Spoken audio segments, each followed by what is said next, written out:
Welcome to Free Thoughts from Libertarianism.org and the Cato Institute. I'm Aaron Powell. And I'm Matthew Feeney. And joining us today is Thomas Merrill. He's Associate Professor of Government and Associate Director of the Political Theory Institute at American University.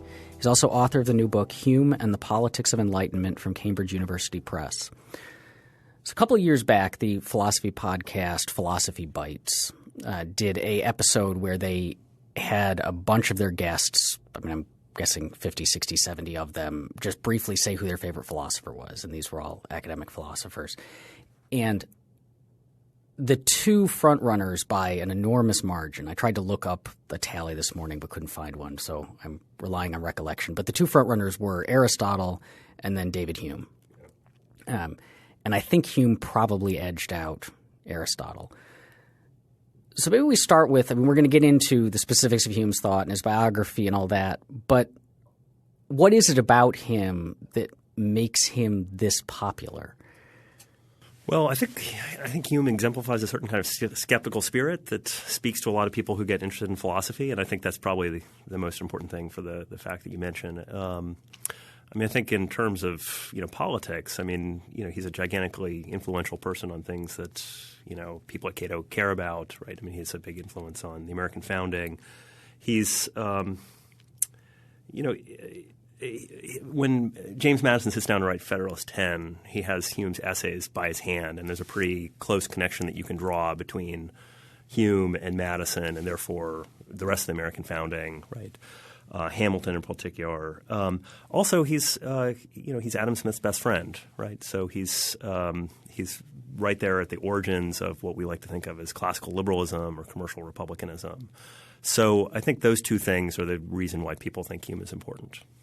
And who was he exactly? Very influential in the American founding, but he was Scottish originally? Right? Yes, right. So Hume is a Scottish philosopher. I'm not sure that anybody ever has philosopher as their job title.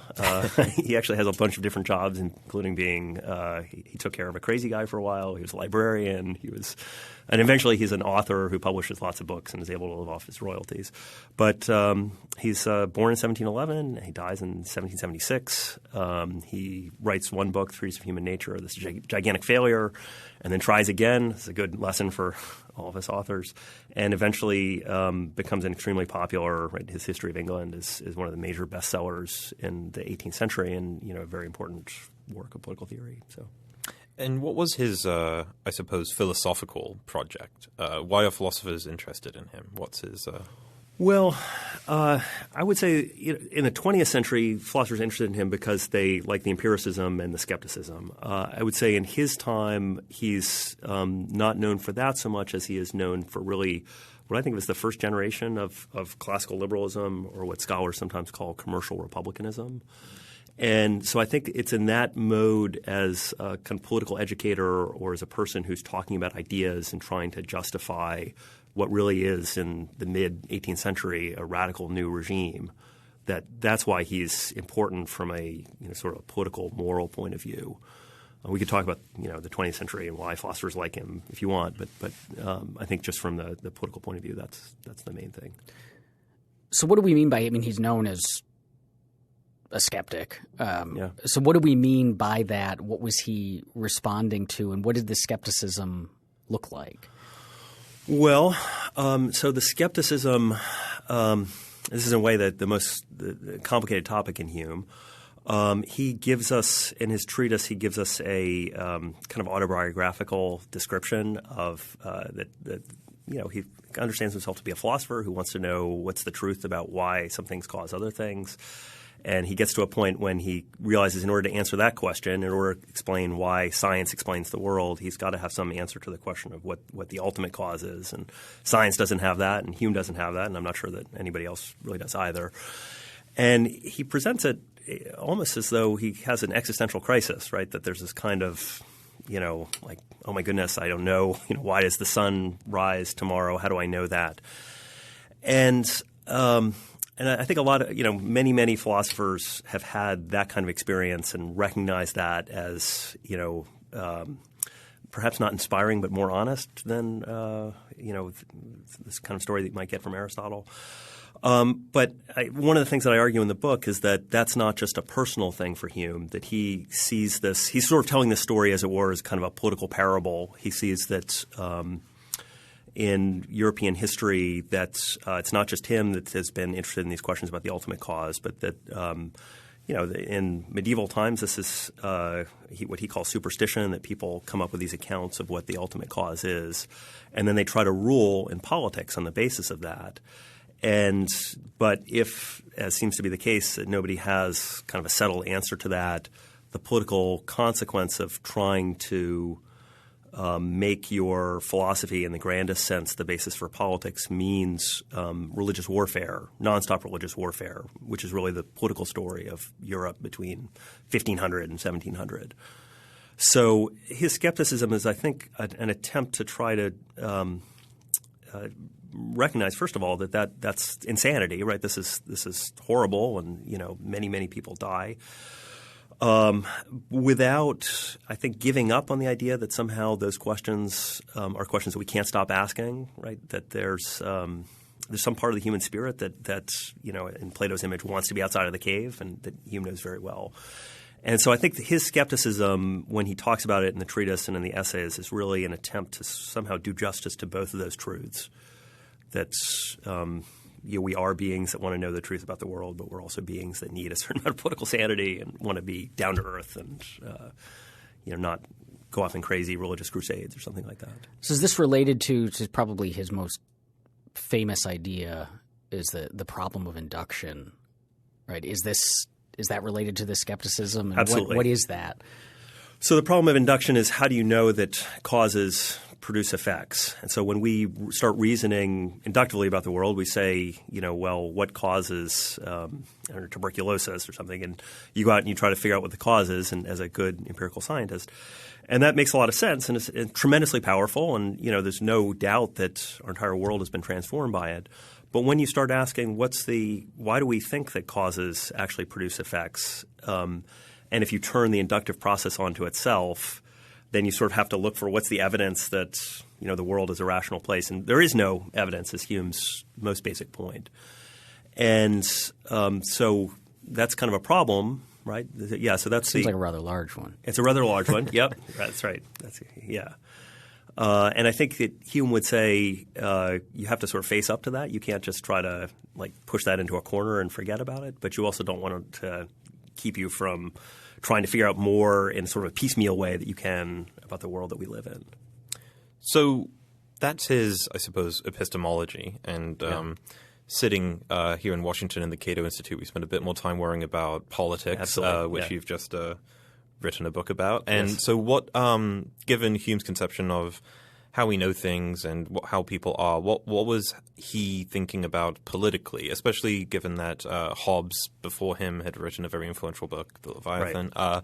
So what was what was Hume's politics and his attitudes towards that? So I think the scholarly term for Hume's politics is commercial republicanism. What that means in the first instance is the political good for Hume is individual liberty under law. It's not just individual liberty because that would be anarchy and strong people beating up weak people. But on the other hand, it is having a kind of protected space for individuals to lead their lives in the way that they see fit. So I think of Hume and really Hume and Montesquieu at almost exactly the same time, I think from different points of view arrive at the same basic position that what you want out of a government is protection from violence, but also protection from arbitrary power. And that means you want a regime that has rule of law as the most important thing, and you want a regime that is able to back that up. So when he thinks about individual liberty, I think today we often think about it as democracy, that you get to have your say in politics. And Hume's view is more, I want to have a government that's strong enough to protect me, but that is not going to come and do bad things to me, basically. So how does he fit into the group of philosophers that we might call the social contract theorists who were also operating in, I suppose, similar sort of time period? Yes. Well, around then. So Hume is in some ways very close to someone like Locke, but I would say there's a sort of a family quarrel between the two. Hume has got famous criticisms of the whole idea of the social contract, the idea that somehow there was this moment when everyone comes together and agrees. And Hume thinks that historically that's false. And if you say that the only legitimate regimes are ones in which everyone gave explicit consent, then that's very difficult to actually have happen. And that undermines the regimes that we actually have without sort of a clear, better alternative. And so Hume is quite harsh on the idea of the original contract.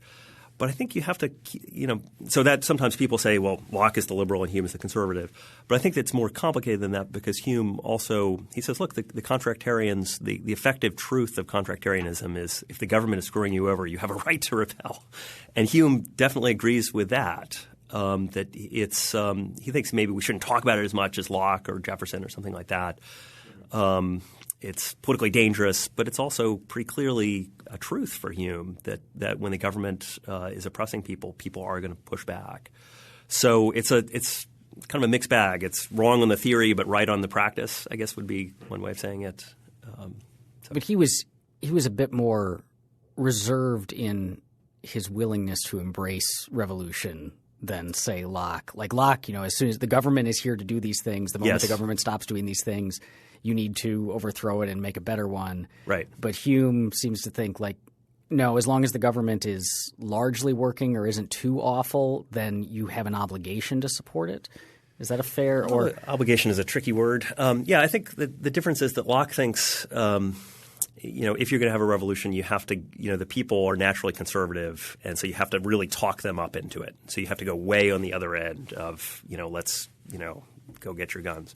And Hume thinks it's much more fragile, that political order can be destroyed pretty easily. And he's thinking of the English Civil War and things like that. But so here's an example of the difference between of how Hume treats the right of rebellion. In the history of England, he tells the story about Charles I, who was executed by the parliamentarians. And in general, Hume is pretty clearly on the side of the parliamentarians, that he thinks this is sort of the way that the right regime should be, a representative democracy that protects property. Charles I gets executed, and Hume tells this very it's this sort of tragic story of this guy who couldn't somehow figure out how to live with the new world that he was in. And then Hume, after telling the story, he says oh, and by the way, if there was ever a truth that you should hide from the people, it's the idea that you can ever legitimately oppose your monarch and maybe even kill him. So never, ever talk about this in public, okay? And which is sort of funny. I mean, the history of England is like the most read history in British, right? And so there's and then he goes on for 3 pages to talk about all the cases in which you might do exactly that, right? And so it's a very weird kind of dance that he does, that on the one hand, don't talk about this, but I am talking about this, right? This kind of a performative contradiction. My own sense is that he's playing with us, that it's kind of a joke, right? That he knows that you're going to see through, that he doesn't really keep it a secret, but that he's trying to give you kind of a lesson, like exemplify how to handle it, that this is a very sensitive thing, that you shouldn't just tell people go have a rebellion over every small thing, but you want to sort of preserve it as a possibility over the long run. This saying, like, I guess not saying what he's really saying or what he wants to say seems to be a theme throughout his life, though. I mean, so we get with the treatise, there are many chapters that were cut from the original, right? And his castrated of its noblest parts, as he said. And his work on, right. I mean, he was an atheist, right? Yes. And he kind of hid that. His work on religion was published after his death. Was this, I mean, how much did this kind of play into so obviously his work on religion and atheism we had to cut out because it would have been bad for him. But these other ideas, how much did that sense of like people don't like what I'm going to say play into maybe how he colored? I think I think a lot of the great philosophers are very self-conscious about how they say things in public. And I think that's an important theme that you have to keep in mind. It should also be said, so this thing that we just talked about, induction, I mean, that is in a way the religious question without talking about religion, because it is – and that's the thing behind it. What's the ultimate cause or what is God? I guess would be the one way of saying it. Yeah, I mean, Hume, hides certain things. He says it's capture of its noblest parts, but many, many people were not fooled. Hume tried to get a job as a professor at the University of Edinburgh and fails because everyone says he's an atheist. So, in some ways he's not so good at that, right? And if you really wanted to keep a secret, then you would just not say anything. But I think Hume both wants to be discreet but also to say what he really thinks. So I think it's I'm not sure if that's an answer to your question or not. So your mention of Edinburgh reminded me of another Scot that played a big role in Hume's life, which Adam Smith, right. Who we think a lot about here at the Cato Institute. Sure. So what was their relationship? They were friends, but then also perhaps more importantly, what was their influence on one another? Okay, so Hume and Smith are best friends, and they have a lot in common. Hume is the elder by, I think, 11 years. I guess from an intellectual point of view, Hume writes in the essays and right around late 1740s, early 1750s, he writes a whole series of essays about commerce that you might think of as a kind of sketch for the kind of arguments that you're going to see in Wealth of Nations. Wealth of Nations is not published until 1776, so you're really talking about 25 years later. And Wealth of Nations is the much more sophisticated, fully worked out version of those arguments. But I would say that that what we think of as the arguments for commerce really come out of that milieu. I mean, I would say it's really Montesquieu in France and the Spirit of the Laws give some version of this. Hume gives a version of this, and then Adam Smith gives you the great Wealth of Nations. But they did agree. Correct me if I'm wrong, but I seem to remember that Hume, is like Smith, thought commerce was a good thing, that it helped perfected yes. Or helped people improve their life. Yes. And depressingly, I think. So Hume dies in 1776, which is the right. year of the Wealth of Nations is published. Yes.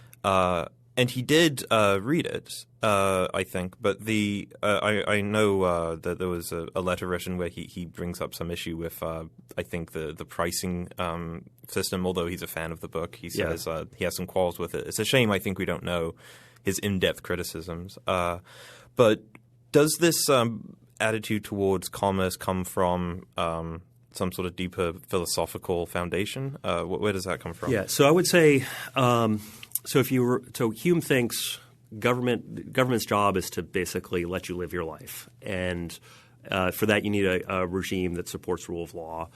But it's not enough just to have like a constitution that says we're going to have rule of law, right? What Madison would call parchment barriers.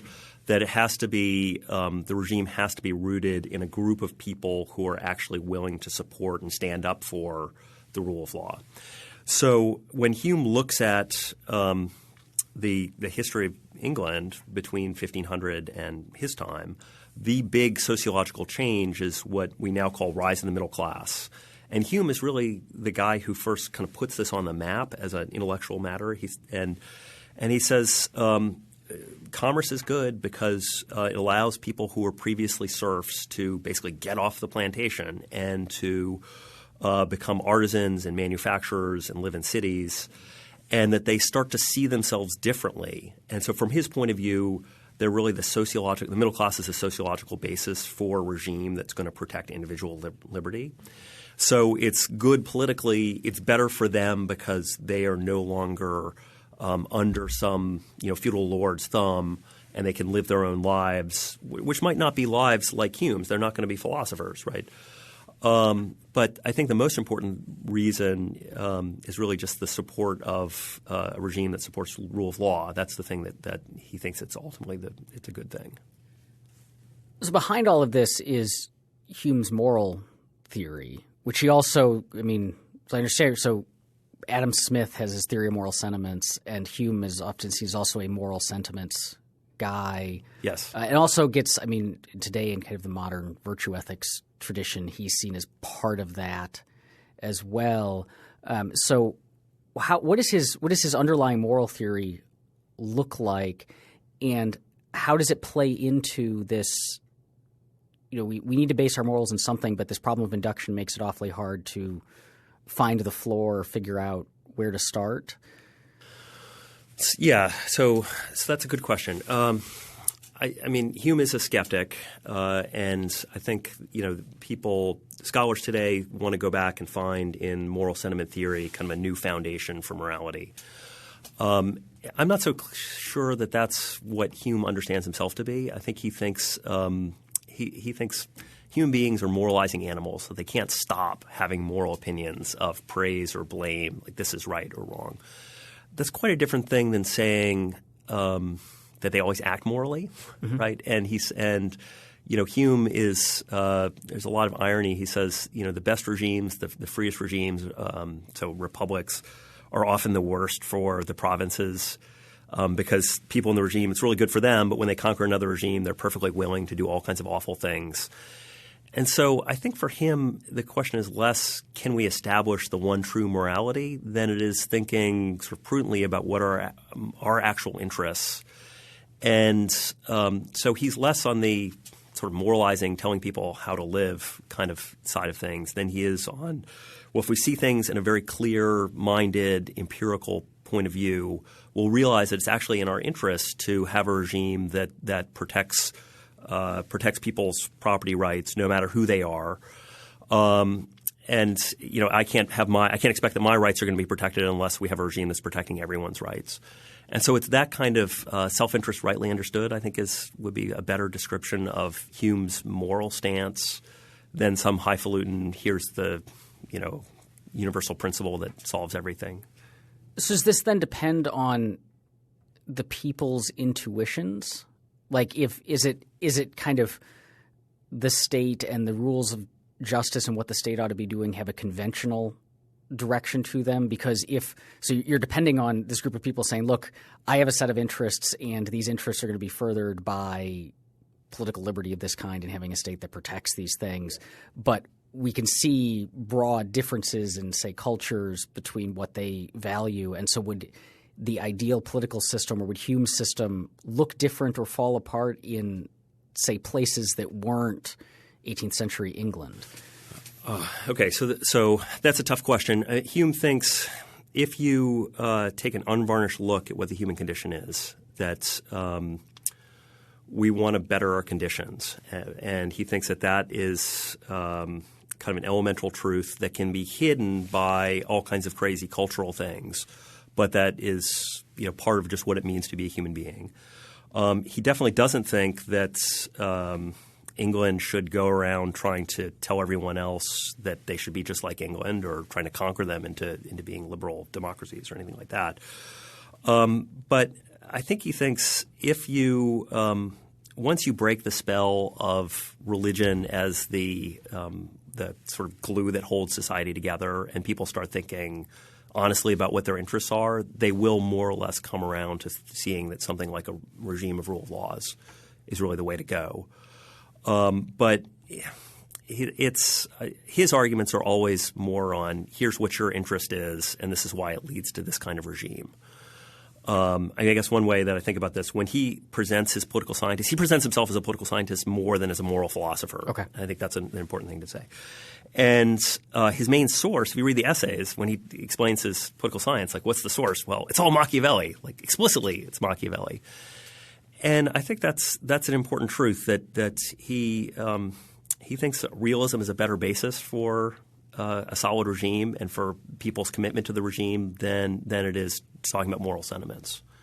So, well, your question, Aaron, made me think. I mean, the fact that maybe Hume applicable to 18th century England, but we started the discussion by talking about the American founding and why. What was it exactly that made him so attractive to figures like Madison, Hamilton, or Jefferson? Is it the role of government exactly? Yeah. So it's not Jefferson. Jefferson hates Hume, right. But Hume's political science is a political science that starts from the proposition that you can't expect rulers to do the right thing just because they're nice guys. That you need to set up institutions that are somehow going to, I think he says, make it the interest even of bad men to preserve the Constitution and preserve the rule of law. So, you could think of Hume as the place where Machiavellian insights enter the constitutional tradition, that you want to design institutions that ambition is going to check ambition, in the phrase of Federalist 51. Everything that you see, I would say, in Federalist 10 and Federalist 51 are – it's not just Hume. There are lots of other people, but that's the general spirit of Humean constitutionalism. We want to design institutions. They're going to build competition into the institution so that people are sort of more likely to do the things that we want them to do rather than the things that, just tyrannizing everybody else as they're likely to do. Yeah. Why did Jefferson hate Hume?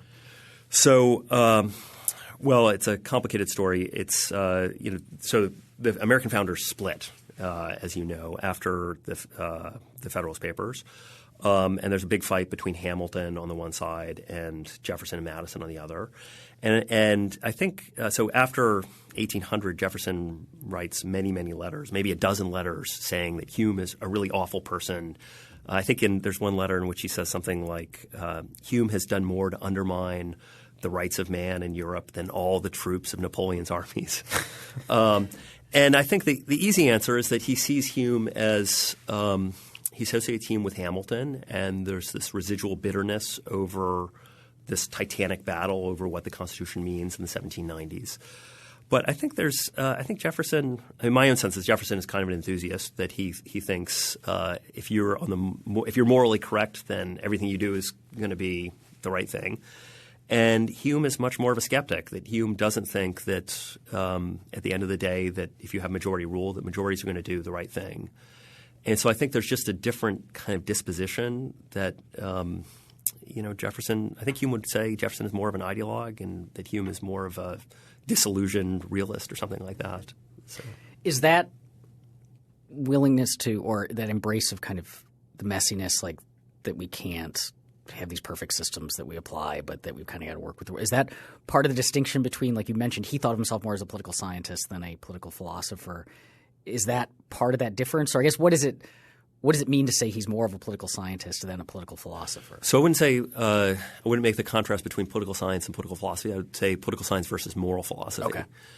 And I think that it goes back to the kind of the insight that you can't preaching is not going to get you anywhere, getting people to do what you think is the right thing, that you need somehow to speak to their interests rather than to because morality is what we all say in public, right? But oftentimes when we get the chance, we don't do that.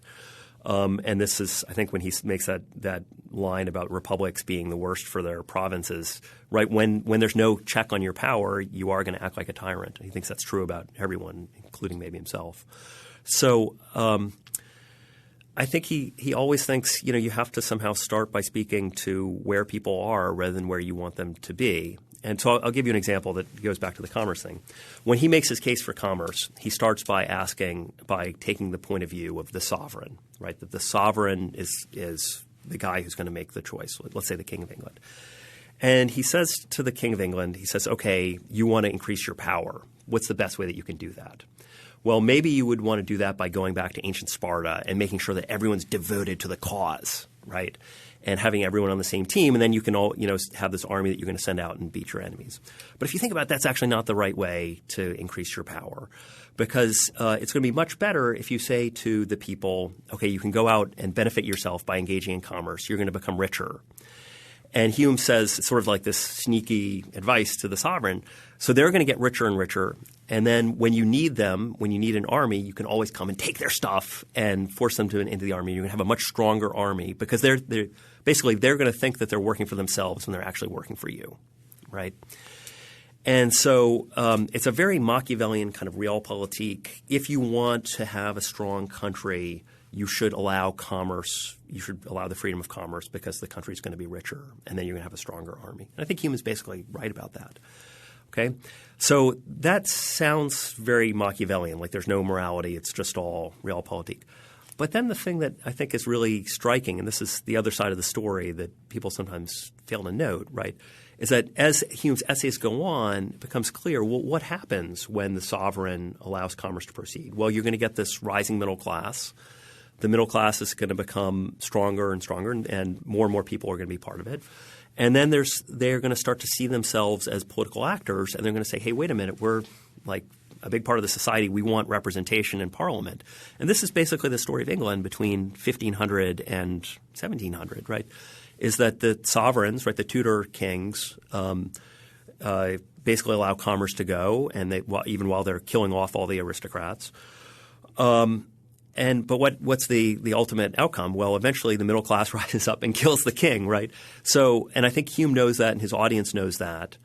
And this advice that he gives to the sovereign that looks very realpolitik it's sort of like a poisoned apple, right? The sovereign has to do it. It's in his interest to allow commerce to proceed. But over time, over generations, it's also going to lead to the undermining of his own regime. And eventually, right, so Charles I is going to have his head cut off, right? So I think that's an example. So if you think about it, Hume's advice to the sovereign, allow people to think they're working in their own self-interest and it's going to redound to your benefit, actually describes the advice that he gives to the sovereign himself. He says to the sovereign, do what you think is in your self-interest, and it's going to have this long-term effect that supports free governments and is actually opposed to absolute monarchy. That's an example of what I would think of as the Hume sort of MO in trying to support political freedom and rule of law and that kind of stuff. So then what did the political classes think of Hume at the time? Was he expressing what was in the zeitgeist, or was he going against the grain? Do we know what sort of opinion they had of his political philosophy? Yes, that's a good question. Lots of people think that Hume is dangerous, right? Like he's, he has this reputation as an atheist or as a Hobbesist or something like that. And I'm not sure, what the ruling classes of Great Britain in 1765 thought about this.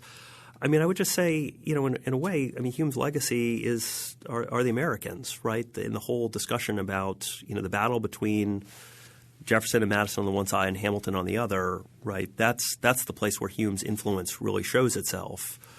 And I would say Hamilton, in a way, says we need more commerce and we need less agriculture, and that's one interpretation of what Hume's message is, right? So I would see Hume on both sides of the American struggle, but that's where I would see the main influence. So I want to ask a question about the English Civil War. So it seems interesting to me that so we have Charles I, who seems to be a monarch who didn't follow Hume's ideal, I guess, advice. But then what was Hume's attitude then on republicanism? Because it seems hard to square Hume's attitudes. Am I wrong in thinking that he was skeptical of republics and okay with monarchy under certain circumstances? Because I unless I'm wrong, he seemed to think that perhaps reluctantly that the execution of Charles I was or the outcome of the English Civil War was the right one. Or am I wrong about that? I'm trying to. So it's been a while since I thought about that. It's a complicated question. Yeah. Hume is on the side of the Parliament, so it's a long battle between Parliament and the Stuart kings. Right? Not just Charles; it's also his dad. And Charles's father, James I, was a representative of the divine right of kings theory, and Hume thinks that that's crazy and that is in the long run a really bad thing. And so he's on the side of the Parliament, I would say, through the 1620s all the way up to the beginning of the English Civil War. But look, there are in the final analysis there are no good guys in the conversation, right? So once the Parliament overthrows the king, they kind of go crazy, right? They can't restrain themselves, and I would say that for Hume, Charles I, the person maybe not so important, but that somehow the institution represents some sense of constitutionalism, right? That we're all on the same team and we're going to allow ourselves to be bound by whatever the rules of the game are right now. And once that's undermined, the Parliament can't get anyone to obey its orders, right? And so the rest of the story is the important part, right? Is that Parliament kills the king, and then Parliament is immediately overthrown by the army, which is a bunch of religious fanatics. And then you have 10 years of dictatorship. And Hume says, look, in the grand scheme of things, it would be much better to have a republic with a rule of law rather than to have a dictator. But under the circumstances in which you've undermined any sense of common belonging, right, dictatorship may have been the only regime that was possible in England in 1650. That doesn't mean that we like it, but that's just kind of the way that it is. So I think that Hume thinks, it's better to have a regime where Parliament is the main thing and you've got a king that somehow represents the nation as a whole. But once you've done away with the king, you have this long period between 1650 and really 1688 that's one long – sort of the Civil War as a Cold War, right, with some hot moments. But it takes a long time to build up that sense of trust that you really need in order to have a regime that can rule by rule of law. Yeah. How well – so Hume has obviously in philosophy has had an enormous influence. Yeah. But in political science, I mean, one of the risks of being super empirical in your work is that as we learn more over time, your conclusions can look wrong because it turns out we have better data. So how well has Hume as the political scientist held up over the years? Well, as Hume as the political scientist, I would say pretty well. I mean, I would say maybe the most important point is that Hume doesn't say my empirical results are the only thing or the most important thing, right? The most important thing is a certain kind of skeptical, empirical spirit, attitude towards politics, like the stance. And so even if the particular results are wrong, that you're still exemplifying a certain kind of stance. Okay, so that part I think is still strong. But look, I mean, was he so wrong that regimes that are devoted to allowing individuals to lead their lives the way that they see fit are better on the whole than other kinds of regimes? That doesn't seem wrong. Is he wrong that we need to have separation of powers and a certain kind of competition between different branches of government in order to keep any one part from becoming tyrannical? That doesn't seem wrong.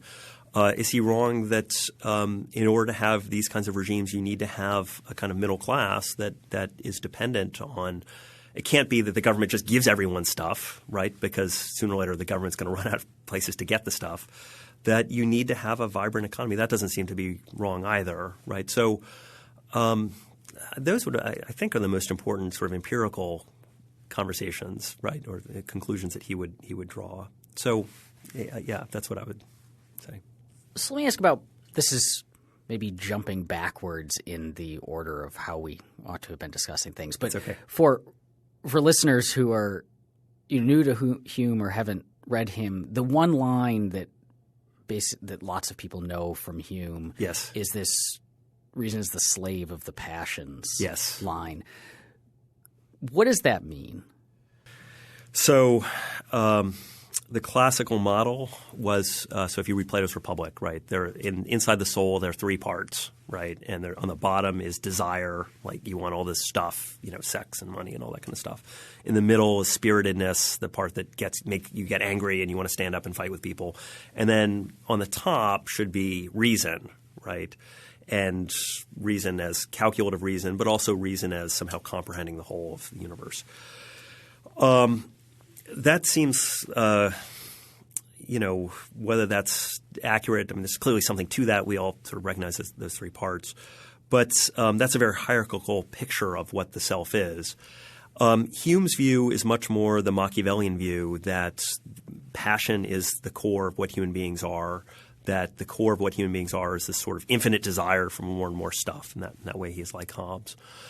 And that reason is, in many cases, is an instrument of those passions rather than the thing that is somehow dominating or ruling the passions, that it's not a separate faculty in the way that Plato seems to say. And I think that he thinks that's an empirical question. He has a different conception of reason than Plato does. I mean, he's thinking of something like calculative reason or Cartesian reason in which you're just sort of saying, what are the pros and cons or what are the benefits and the vices of this course of action. So And lots of people, especially Kantians, find that to be a really disturbing thing to say, that somehow we're just these animals that don't really have – because I think Kantians want to say there's this part of us that's pure reason that can somehow stand above our passionate selves and put it all in order. And that's – I don't have any great answer to that question.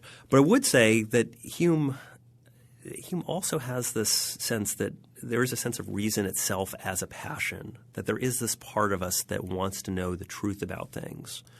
And so that when he says that in the Treatise of Human Nature, he says at the end of Book 2, and then several chapters later he's got a chapter on the love of truth as sort of like the culminating passion of the entire discussion.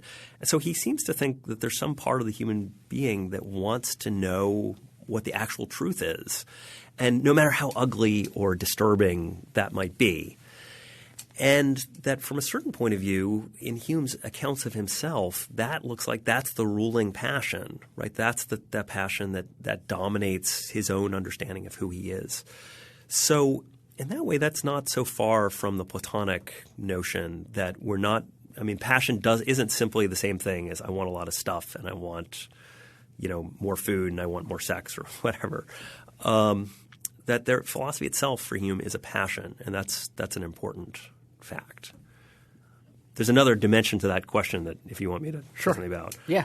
Which is that the passions also learn for Hume. The passions get smarter, and they get smarter and more efficient about fulfilling themselves, and that his political science is in a way an attempt to educate the passions to being more sensible about, what does it mean to try to seek satisfaction, right? And so Hume's political science is an attempt to bring reason to bear on passion. So that also has to be part of that conversation.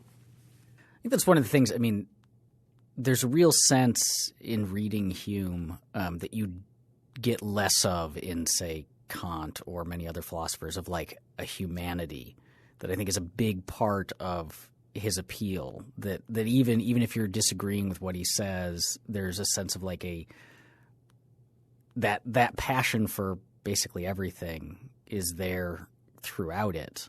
In fact, I was trying to think of this, like, is there any major figure in the Western canon outside of maybe Socrates that it would be more fun to go to a pub with than David Hume?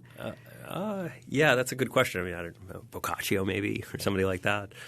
No, I think that's right. And I think that's part of the attraction of Hume is that when he understands himself as a philosopher, that in order to understand all these highfalutin philosophy things, you have to start by understanding human beings. And that means that you have to understand them sort of as they understand themselves. And there's this great line from a Roman playwright, nothing human is alien to me, that I think really captures something of the spirit of Hume's political science, that it's not we're going to solve all these problems or create a rational order in human beings, but that somehow that's part of the joy of the thing is to somehow see human beings in all of their greatness and all of their ugliness, right? That Hume has a vivid sense of just what crazy, weird, wonderful, or awful maybe things that human beings are. So I think that does go very much to your question about humanity. Yeah.